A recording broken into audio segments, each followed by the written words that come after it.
5000 വർഷങ്ങൾക്ക് മുമ്പ് south central അമേരിക്കയിൽ ഉണ്ടായിരുന്ന മായൻ ആസ്ടെക് സംസ്കാരങ്ങളിൽ ഒരു കയ്പുള്ള പാനീയം കുടിച്ചിരുന്നു അത്രേ, ഒരു പ്രത്യേക ചെടിയുടെ കുരുവിൽ നിന്നെടുത്തത്. അവിടെ അവർ ഈ കുരുവിന് വലിയ വില കൽപ്പിച്ചിരുന്നു, കറൻസി ആയിട്ട് പോലും ഉപയോഗിച്ചിരുന്നു അത്രേ. മുന്നേ പറഞ്ഞ ട്രീറ്റി ഓഫ് ടോർഡീസിയാസ് പ്രകാരം അവിടെ എത്തിയ സ്പാനിഷുകാർ 16-ാം നൂറ്റാണ്ടിൽ ഈ കുരുവിനെ യൂറോപ്പിന് പരിചയപ്പെടുത്തി. കയ്പ് പഥ്യമല്ലാത്ത അവർ അവിടെ അതിന്റെ പഞ്ചസാരയും കറുവപ്പട്ടയും ഒക്കെ ചേർത്ത് കുടിച്ചു.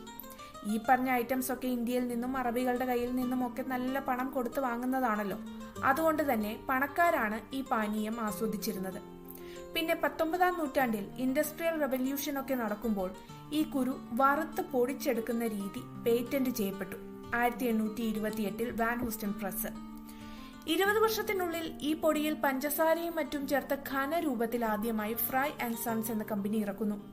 പിന്നീടും 30 വർഷം കഴിഞ്ഞ് സ്വിറ്റ്സർലാൻഡിലെ ഡാനിയൽ പീറ്റർ ഇതിലേക്ക് പാൽ പൊടിച്ചതും മറ്റും ചേർത്ത് ഇന്നത്തെ മിൽക്ക് ചോക്ലേറ്റ് ഉണ്ടാക്കുന്നു. ബാക്കി പറയേണ്ടതില്ലല്ലോ.